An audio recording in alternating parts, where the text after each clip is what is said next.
အားလုံးပဲမင်္ဂလာပါနော် CC Passport Channel မှာပြန်လည်ကြိုဆိုလိုက်ပါတယ်ကျွန်တော်တို့ဒီနေ့ညနေ3 နာရီခွဲချိန်မှာတော့ပြည်သက်အပေးမှုအခိုင်အမာရရှိထားတဲ့နော်ထထက်ဝေဖြူဖြူဝင်းတို့ပါဝင်လာမဲ့ ARI FC ရဲ့ကစားမဲ့ပွဲလေးကတော့ရှိနေပါတယ်နော်ဒီပွဲလေးကိုတော့ဒီနေ့ညနေ3 နာရီခွဲချိန်မှာရန်ကုန်မြို့ဘရုံမှာအားကစားကွင်းမှာရှင်ပြိုင်သွားမှာဖြစ်ပါတယ်ရှင်ပြိုင်မဲ့အသင်းတွေကတော့ ARI United အသင်းနဲ့ Jam Lionel အသင်းတို့ဖြစ်ကြပါတယ်ဒီပွဲစဉ်လေးကိုတော့တွားရောက်ကြည့်ရှုနေတယ်ဆိုရင်တော့ရန်ကုန်မြို့ဘရုံမှာအားကစားကွင်းမှာတွားရောက်ပြီးတော့ကြည့်ရှုလို့ရပါတယ်တကယ်လို့ဒီလိုမျိုးကွင်းမှာထိုက်ရဲ့တွားရောက်ကြည့်ရှုဖို့မအားဘူးဆိုရင်တော့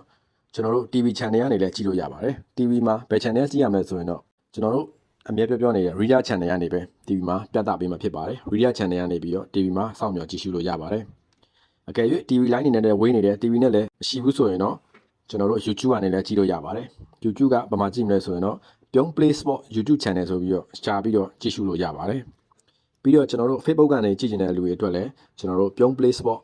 Facebook page မှာလည်းတွားရောက်ပြီးတော့ကြည့်ရှုလို့ရပါတယ်နော်ကဲဒီကပြည့်တဲ့ကြီးအောင်ဘယ်အတင်းကဘယ်လိုနိုင်သွားပြီးတော့နော်ထထက်ဝေတို့ဖြူဖြူဝင်းတို့ကဘယ်လိုဆွမ်းဆောင်ပြနိုင်မယ်ဆိုတာကိုခံမှန်းပေးခဲ့ကြပါဦးနော်